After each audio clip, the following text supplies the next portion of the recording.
Hello అండి. ఒకే గదిలో వసుధార రిషి.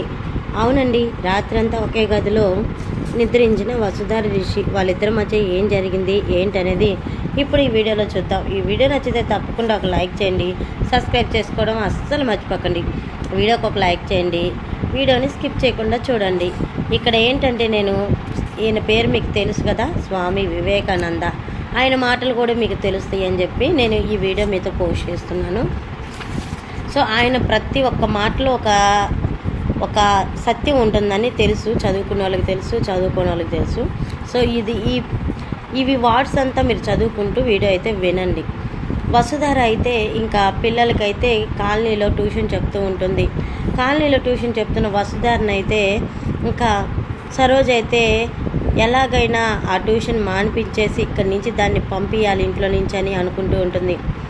ఇంకా సరోజ కుళ్ళుకుంటూ ఉండగా వసుధార ఎలాగైనా ఈ సరోజకి తను రంగా కాదు నా రిషి సార్ అని చెప్పాలి, చెప్పకపోతే ఖచ్చితంగా తన రంగాననే అనుకుంటుంది.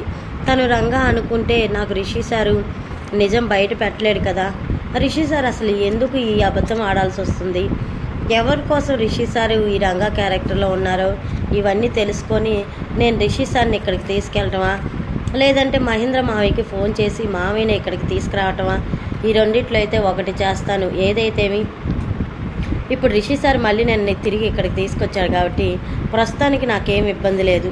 ఇంకా ముందు రిషి సార్ మనసు మార్చాలి, తనే రిషి సార్ అని ఒప్పుకోవాలి, ఏం చేయాలని చెప్పి వసుధార ఆలోచిస్తూ ఉంటుంది. ఇంకా సరోజ ఎప్పట్లాగే రిషికి అయితే భోజనం తీసుకొస్తుంది.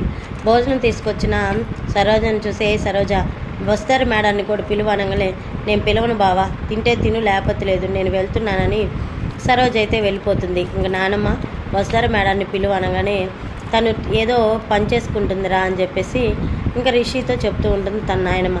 సరే నాయనమ్మ, నువ్వు తిని పనుకో, మేడం గారితో కొంచెం మాట్లాడాలి, నేను మాట్లాడి వస్తానని చెప్పేసి రిషి అయితే వెళ్తాడు. రూమ్లోకి వెళ్ళిన రిషిని అయితే వసుధార నిద్రపోతున్నట్టు నటిస్తూ ఉంటుంది. వసుధార నిద్రపోతుందని రిషి వసుధార పక్కకి వెళ్ళి, పొగరు, నేను నీతో నిజం చెప్పలేకపోతున్నాను కానీ నీతో ఒక విషయం చెప్పనా, నేనే రిషి సార్ని కానీ ఈ రంగాగా ఎందుకున్నాను ఏంటనేది త్వరలోనే నీకు అన్ని విషయాలు చెప్తాను, నన్ను అర్థం చేసుకుంటావని నీ రిషి అని చెప్పి వసుధారకి వెళ్ళి చూస్తూ ఉంటాడు. వసుధార టక్కన లేసి రిషి చేయబట్టుకుంటుంది.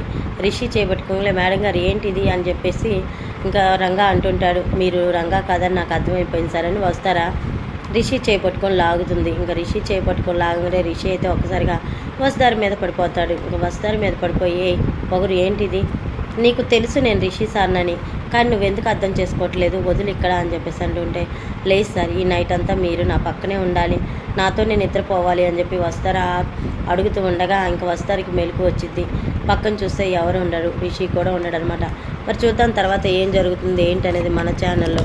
ఈ వీడియో నచ్చితే తప్పకుండా ఒక లైక్ చేయండి, సబ్స్క్రైబ్ చేసుకోవడం అస్సలు మర్చిపోకండి. వీడియో స్కిప్ సెక్షన్ చూసినందుకు ధన్యవాదాలు.